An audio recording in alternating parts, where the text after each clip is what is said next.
ক্ষমাও করবেন এবং আমার জন্য দোয়া করবেন। সেই সাথে আমার সহকর্মীদের জন্য দোয়া করবেন। জাতির এই কঠিন মুহূর্তে শহীদ নেতৃবৃন্দের রেখে যাওয়া আমানতের আমরা যেন কোনো খেয়াল, আমাদের কোনো ভুল সিদ্ধান্তে শহীদ কাফেলার যেন কোনো ক্ষতি না হয়। শহীদ পরিবারগুলো আমাদের কাছে আমানত এবং আমাদের সম্পদ। মুখে বলি, কিন্তু হক যে তাদের আদায় করতে পারি না, যেভাবে খোঁজখবর নেওয়া তা যে পারি না। মাঝে মাঝে নিজেকে ছোট মনে হয়, অপরাধী মনে হয়। একটাই আশা যে দুর্বল ভাইটি মনে করে আপনাকে আপনারা ক্ষমা করে দেবেন। আমি এমন একটি মানুষ, ছাত্র জীবনে সারা দেশের দায়িত্ব পালনের একদিনেরও আমার কোনো অভিজ্ঞতা নেই। একজন দায়িত্বশীল কতটা সতর্ক হলে তিনি কিছুক্ষণ পরে তার গলায় ফাঁসের রশি লেগেছেন। তিনি সংগঠনের হকের কথা ভুলেন। আদর্শ স্কুল নারায়ণগঞ্জের তিনি প্রিন্সিপাল ছিলেন। এর প্রসঙ্গন টান দিয়ে যে তাকে এনেছিল, তিনি আসলেই তিনি সংগঠন এবং সংগঠন মানে তিনি, এরকম অবস্থা ছিল। আজকে অনেকে ফুল টাইমার হোল টাইমার শুনলে একটু যেন কি মনে করেন। এটা বিশাল স্যাক্রিফাইস। এই সমস্ত লোক অন্ধ ছিলেন না, বোবা ছিলেন না, হাত পা ভাঙ্গা ছিল না, পঙ্গু ছিলেন না, মস্তিষ্ক বিকৃত ছিলেন না, তারা ইম্বেসাইল ছিলেন না। আল্লাহ তাদেরকে উচ্চ মেধা দিয়ে, নৈতিকতা দিয়ে, শারীরিক সামর্থ্য দিয়ে পয়দা করেছে। 10 জনের মতো তারা এই সমাজে পেশা বেছে নিতে পারতেন, যে কোনো উন্নত পেশা। তারা পেশা বেছে নিয়েছেন জান্নাতের পেশা। এইরকম লোকদেরকে যারা অন্যভাবে দেখে তাদের নিয়ে কথা বলে, এরা আসলে ছোট লোক, এটা হীনমন্যতা। তারা ছিলেন হযরত আবু বকর সিদ্দিক রাদিয়াল্লাহু তাআলা আনহুর সঠিক অনুসারী। খেলাফতের বোঝা ঘাড়ে ওঠার পরে কাপড়ের বোঝা নিয়ে তিনি বাজারে যাচ্ছিলেন। ওমর ইবনুল খাত্তাব রাদিয়াল্লাহু তাআলা আনহু তার হাত ধরে থামাই দিলেন। কোথায় যান আপনি?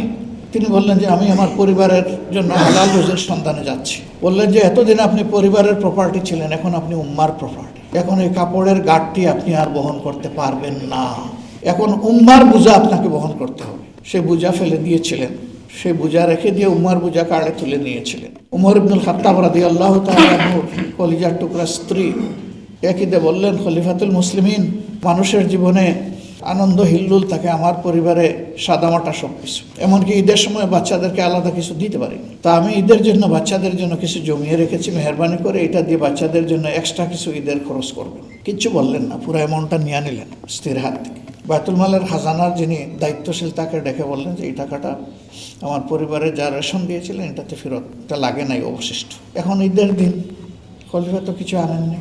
স্ত্রী জিজ্ঞেস করছেন, আপনার হাতে একটু অর্থ তুলে দিয়েছিলাম বাচ্চাদের জন্য এক্সট্রা কিছু করার, কোনো লক্ষণ দেখছি না। তিনি বললেন যে এটা মাওলার জিম্মায় পাঠিয়ে দিয়েছি, তোমরা যা প্রত্যাশা করেছো তার চাইতেও ভালো কিছু তোমাদের জন্য অপেক্ষমান আছে। আলী আহসান মোহাম্মদ মুজাহিদকে আল্লাহ যে যোগ্যতা দিয়েছিলেন সেই একই নিয়ামত যেন তাদেরকেও দান করেন। এবং মৌলার দরবারে আরও বিনীত হব যদি এর চাইতেও বেশি যদি আল্লাহ তাদেরকে দান করেন। আমি গভীর দুঃখ প্রকাশ করছি। শহীদ পরিবারগুলো আমাদের কাছে আমানত এবং আমাদের সম্পদ। মুখে বলি, কিন্তু হক যে তাদের আদায় করতে পারি না, যেভাবে খোঁজখবর নেওয়া তা যে পারি না। মাঝে মাঝে নিজেকে ছোট মনে হয়, অপরাধী মনে হয়। একটাই আশা যে দুর্বল ভাইটি মনে করে আপনাকে আপনারা ক্ষমা করে দেবেন। আমি এমন একটি মানুষ, ছাত্র জীবনে সারা দেশের দায়িত্ব পালনের একদিনেরও আমার কোনো অভিজ্ঞতা নেই। 10 সালের 1 জানুয়ারি থেকে কেন্দ্রে আসার আগে সেই অভিজ্ঞতা আমার কর্মজীবনেও নেই। আবার আমাদের মাতার তাজ নেতৃবৃন্দের সাহায্য পাওয়াটাও আমার হলো না। বিদ্যুতের চমকের মতো সামান্য টাচ। মায়ের যে সন্তানটা দুর্বল থাকে তার জন্য মায়ের সবচেয়ে বেশি দরদ, ভালোবাসা থাকে। এ কাজ করতে পারে না, কিন্তু খাওয়ার সময় মা আগে তার পাতেই ভালো জিনিসটা উঠায়। কেন? মা বুঝেন যে আমার এই সন্তানটা দুর্বল, আমি না দেখলে আমার একে আর কেউ দেখবে না। তা আমি যেহেতু সমস্ত দায়িত্বশীলদের মধ্যে দুর্বলতম দায়িত্বশীল, এই কারণে আমি আশা করব যে আপনারা আমাকে ক্ষমাও করবেন এবং আমার জন্য দোয়া করবেন। সেই সাথে আমার সহকর্মীদের জন্য দোয়া করবেন।